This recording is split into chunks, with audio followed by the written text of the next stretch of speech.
I don't understand. Where's my money? I asked, staring at the nearly empty balance on the banking app. My chest tightened as I scrolled through the transactions again, hoping I'd somehow missed something. But no, the balance was unmistakable. Almost $10,000. The money I'd worked for every summer since high school was gone. Edward, my stepfather, sat across the kitchen table, casually flipping through the mail. He didn't even look up. Relax, Clarice. It's not gone. I moved it into a better account for you. Higher interest and all that. I blinked, trying to process his words. You moved it? Without telling me? He finally glanced up, his expression calm and patronizing. You'll thank me later. It's earning more for you this way. Something about his tone didn't sit right with me. What account? I asked, my voice sharper now. Show me. Oh, it's tied up in some obligations right now, he said, waving his hand dismissively. But don't worry, it's being put to good use. My name is Clarice, and I've been saving for my future since I was 16. I worked every summer, sometimes 2 jobs, juggling shifts at the coffee shop in the mornings and the ice cream stand in the evenings. I'd skipped vacations with friends, passed on new clothes, and ate more ramen than I'd like to admit, all to build my savings. That money was supposed to be my ticket to independence. I didn't know yet if I'd use it for tuition, a down payment on a place of my own, or maybe even a trip to Europe one day. All I knew was that it was mine, and I'd earned every cent of it. Edward and my mom, Margaret, had always been dismissive of my efforts, brushing off my plans with comments like, "You're young, you have time to figure it out." But I'd never thought they'd outright take from me, until now. The full truth came out later that evening. After hours of pestering Edward, I finally cornered Margaret in the living room.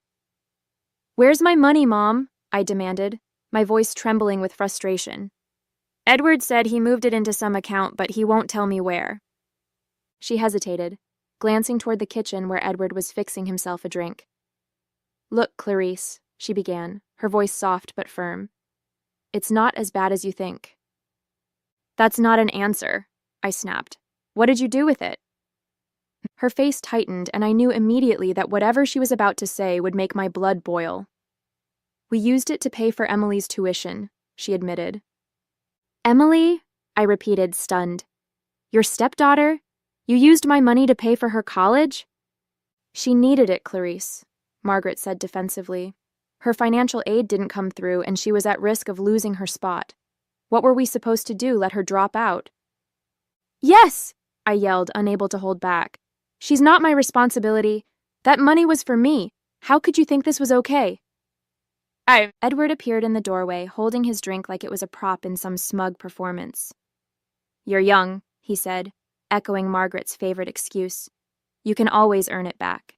Emily didn't have that kind of time. The room spun as their words sank in. Every sleepless night, every blistered hand from double shifts, every penny I'd pinched, it had all been for nothing. They'd taken what was mine and used it to bail out Emily, who, as far as I could tell, had never worked a day in her life. I want it back, I said, my voice cold and steady. Every cent. Edward snorted, taking a sip of his drink. You're being dramatic, Clarice. It's already spent. What do you expect us to do, pull it out of thin air? I don't care how you do it, I shot back. Figure it out. Margaret sighed, rubbing her temples like I was the unreasonable one. Clarice, please. You're acting like we robbed you. We're family. Sometimes sacrifices have to be made. Sacrifices? I snapped. I made sacrifices. I worked for that money. Emily didn't sacrifice anything. You stole it and handed it to her like it was yours to give. That night, I barely slept. I lay in bed replaying the conversation in my head, my anger simmering hotter with every passing hour. By morning, I'd made up my mind. The first call I made was to Danny. I need help, I told her, my voice shaking as I explained what had happened. Her outrage was immediate. They did what? Clarice, that's theft. You need to call a lawyer. The second call I made was to a law firm Danny recommended. The woman I spoke to listened patiently as I poured out the whole story, from Edward's manipulative charm to Margaret's dismissive excuses. "This is a clear case of unauthorized use of funds," the lawyer said after a long pause. "We can definitely pursue legal action, but it'll require some documentation on your part. Do you have access to the account statements?" "Yes," I said, my determination hardening. "I'll send you everything." As I hung up, a strange calm settled over me. I wasn't sure what would come next, but one thing was clear. I wasn't letting them get away with this. Edward and Margaret thought they could take advantage of me because I was young, because I was family, because they assumed I wouldn't fight back. They were about to learn how wrong they were. The next few days were a whirlwind of phone calls, emails, and an overwhelming mix of emotions. Danny sat with me one evening, helping me sort through old bank statements to gather evidence for the lawyer. "I still can't believe they had the audacity to take it," she said, shaking her head as she highlighted the suspicious transfer. "Like, who does that? And for Emily of all people. Doesn't she already get everything handed to her?" I nodded, biting the inside of my cheek to keep from snapping the pen I was holding. "She's never had to work for anything in her life, and now they're acting like I'm the selfish one for wanting my money back." "Well, you're doing the right thing," Danny said firmly. "They're counting on you feeling guilty, but you don't owe them anything. This was theft, plain and simple." The lawyer, Rebecca, agreed. During our first formal meeting, she reviewed the documents I'd brought and nodded approvingly. "This is more than enough to support your case," she said. "Since Edward transferred the money from your account without explicit permission, it qualifies as unauthorized use of funds. We'll start by sending a demand letter." I leaned forward in my chair. "And if they ignore it?" "Then we escalate," she said simply. "But trust me, most people respond when the legal system gets involved. They're likely panicking already." The thought of Edward and Margaret scrambling to cover their tracks gave me a grim sense of satisfaction. For years, they'd treated me like an afterthought, prioritizing Emily at every turn. Now, they'd finally have to face the consequences. The demand letter arrived at their house 3 days later. I imagined the scene. Edward opening the envelope, his smug smile fading as he read the contents. Margaret pacing the kitchen, wringing her hands and muttering about ungrateful children. Emily, oblivious as always, lounging in her dorm room with no idea what was happening. It didn't take long for the fallout to reach me. My phone buzzed late that evening, Edward's name flashing on the screen. I debated ignoring it, but decided to pick up, my curiosity winning out. "What the hell is this, Clarice?" he barked the moment I answered. "You sent a lawyer after us?" I took a deep breath, keeping my voice steady. "I did. You stole my money, Edward. This is me holding you accountable." "Stole?" he repeated, his tone dripping with incredulity. "We're family. It was a loan." "No, it wasn't," I said sharply. "You didn't ask me. You didn't even tell me. You just took it." Margaret's voice cut in from the background. "Clarice, you're being ridiculous. We did this for Emily. She needed help." "And I didn't?" I shot back. "Do you have any idea how hard I worked for that money? How much I gave up to save it? You had no right." Edward scoffed. "You're young. You can earn it back. This is a waste of everyone's time." "I guess we'll let the courts decide that," I said before hanging up. Their defiance only fueled my resolve. Rebecca filed the formal complaint the next day, citing unauthorized use of funds and breach of trust. "This should get their attention," she said as she emailed me the court documents. "If they refuse to repay the full amount, we'll move forward with legal proceedings." As word of the situation spread, I started hearing from extended family. Margaret had apparently told them I was being unreasonable, framing herself and Edward as selfless parents who'd made a tough decision for the good of the family. But I wasn't about to let their narrative go unchecked. During one particularly heated phone call, my aunt tried to intervene. "Clarice, you have to see it from their perspective," she said. "They were just trying to help Emily. Isn't that what family does?" "Family doesn't steal from each other," I replied coldly. "They could have asked me. They didn't. They just took what they wanted and assumed I wouldn't fight back. There was a long pause before she muttered, "Well, I suppose you have a point." Meanwhile, Danny became my lifeline. She stayed up late with me, going over Rebecca's updates and helping me stay focused. "I know it's exhausting," she said one night, as we sat in my living room, surrounded by paperwork. "But you're almost there. They're already cracking under the pressure." She wasn't wrong. Margaret had started sending me long, rambling texts, alternating between guilt-tripping and pleading for forgiveness. "We didn't mean to hurt you. Can't we just move on from this?" One message read. Another said, "Why are you dragging us through this? Emily's education is important. Don't you want her to succeed?" Edward, on the other hand, doubled down on his arrogance. When Rebecca contacted him for a statement, he refused to cooperate, insisting the money was family property and that I had no claim to it. "Let him dig his own grave," Rebecca said when I told her. "The courts don't look kindly on people who justify theft as a family matter." The breaking point came when Emily finally found out what was happening. She called me out of the blue, her tone more annoyed than apologetic. "Why are you making such a big deal about this?" she asked. "It's not like you needed the money right away." "Do you even hear yourself?" I snapped. "That money wasn't yours, it wasn't Edward's, it wasn't Margaret's, it was mine. And you're benefiting from something that was stolen from me." "Well, what do you want me to do about it?" she said, clearly exasperated. "Nothing," I replied. "I want them to do something about it. And trust me, they will." By the time the court date was set, Edward and Margaret were visibly unraveling. Rebecca had built a strong case, and with the mounting pressure of legal fees and the looming possibility of a formal judgment, they finally reached out to discuss a settlement. "We'll pay you back," Edward said begrudgingly during the mediation. "But this is ridiculous, Clarice. You're tearing the family apart over a misunderstanding." "No," I corrected him.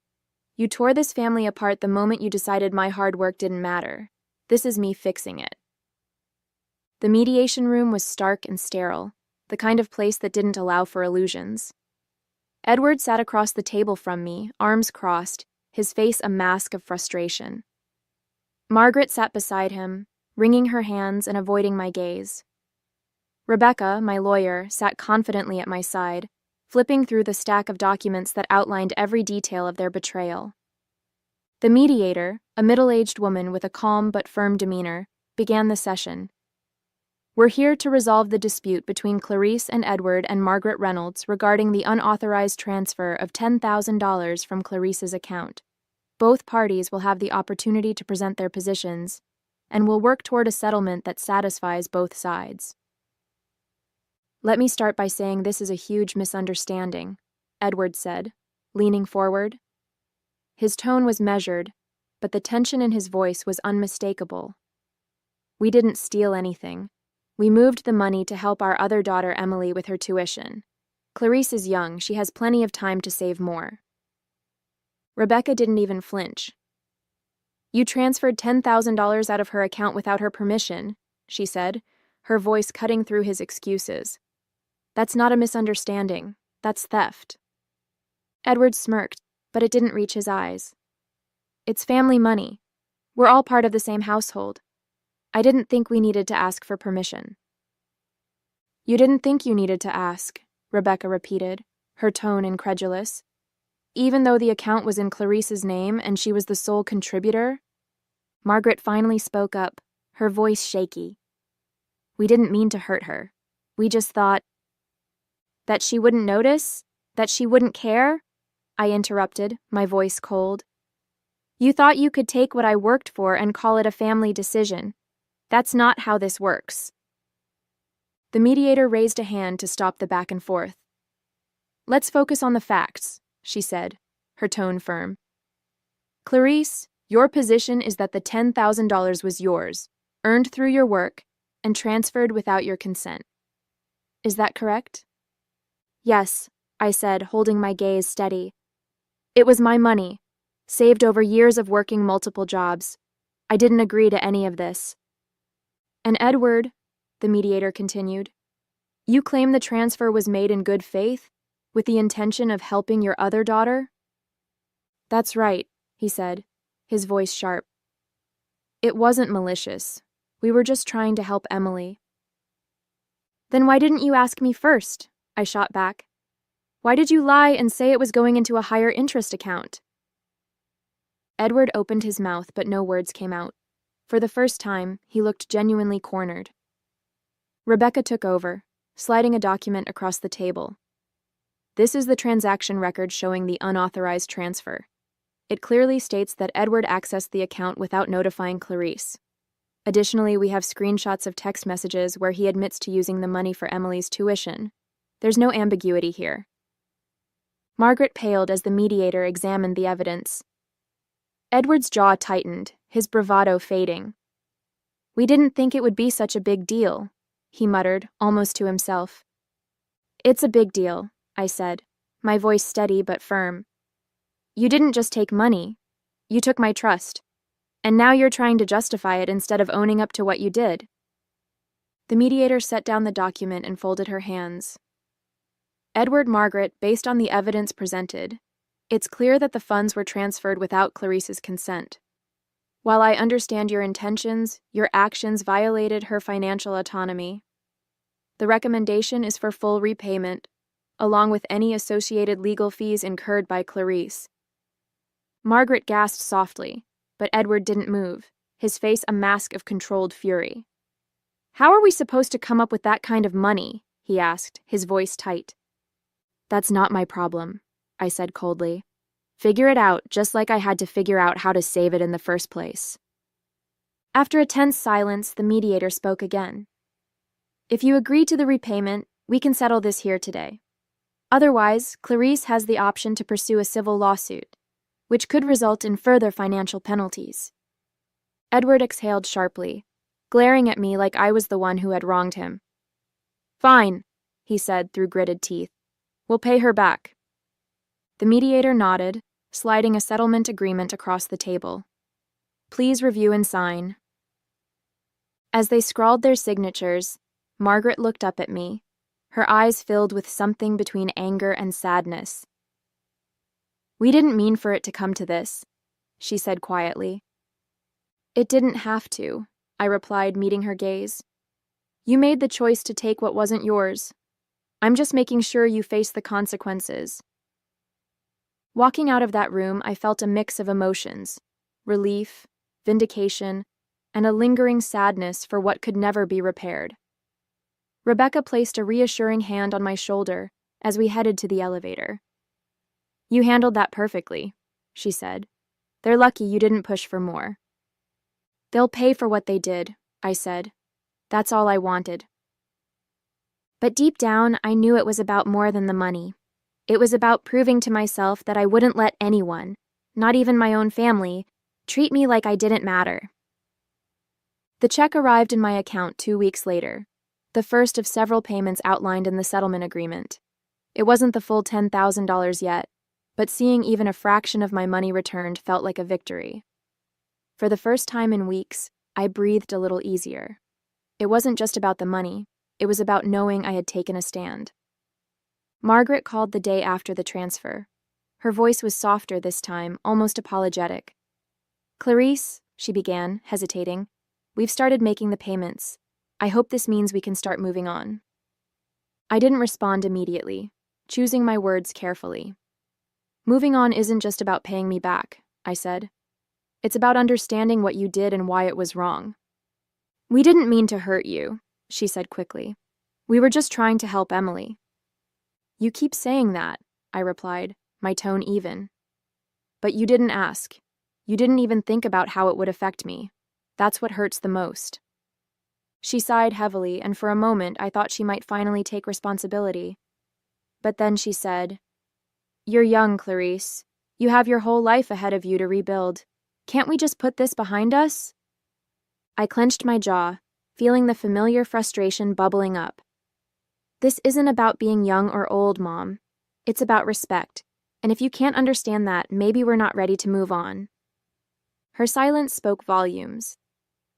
Danny came over that evening with a bottle of wine to celebrate the first payment. To holding people accountable, she said, raising her glass with a grin. To never letting anyone take advantage of me again, I replied, clinking my glass against hers. As we talked, I realized just how much this experience had changed me. For years, I'd let Margaret and Edward's dismissive attitudes chip away at my confidence, convincing myself that standing up to them wasn't worth the fight. But now I knew better. Setting boundaries didn't make me selfish, it made me strong. A few weeks later, I got a message from Emily. It was brief and awkward, a half-hearted apology for her role in everything. I didn't know they were using your money. I'm sorry if I benefited from it, she wrote. I didn't bother replying. Whether she knew or not didn't change the fact that she had been complicit in a system that put her needs above mine.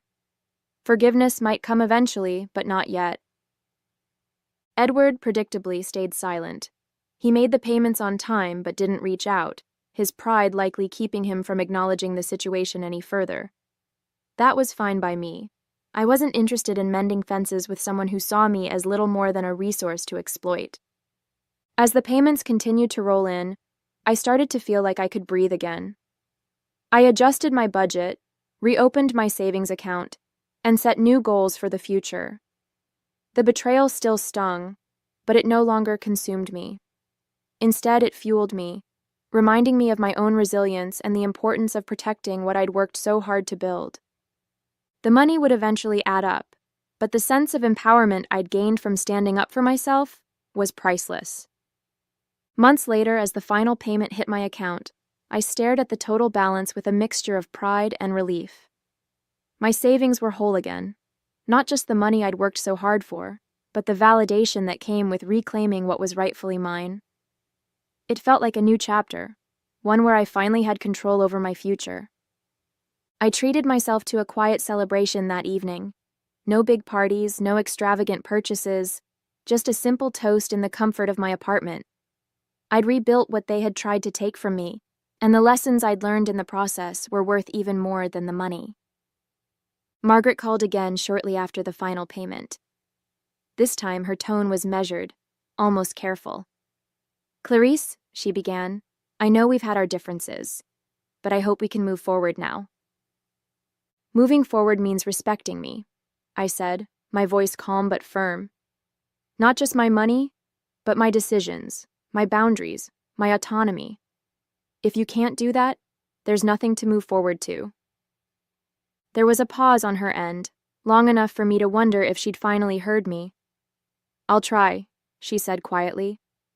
"I really will." It wasn't a perfect apology, but it was a start. I didn't respond with forgiveness.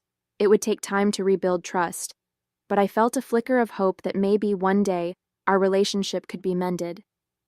For now, though, I was focused on myself. Danny and I sat on the balcony of my apartment a few weeks later, sipping wine as the sun set. She raised her glass and said, "So what's next for the amazing Clarice? Big plans?" I smiled, feeling lighter than I had in months. "I'm not sure yet," I admitted. "Maybe it's time to finally go back to school. Or maybe I'll invest in something I've always wanted. All I know is that whatever I do next, it'll be on my terms." "To your terms," she said, clinking her glass against mine. As I drifted off to sleep that night, I thought about the journey that had brought me here. Edward and Margaret had underestimated me, thinking I'd let their betrayal slide because of family ties. But I'd proven them wrong. I'd stood up for myself, reclaimed what was mine, and walked away stronger for it. The money in my account wasn't just a number. It was a symbol of my resilience, my independence, and my ability to fight for what I deserved. Whatever came next, I knew I was ready. And this time, no one would take it away from me.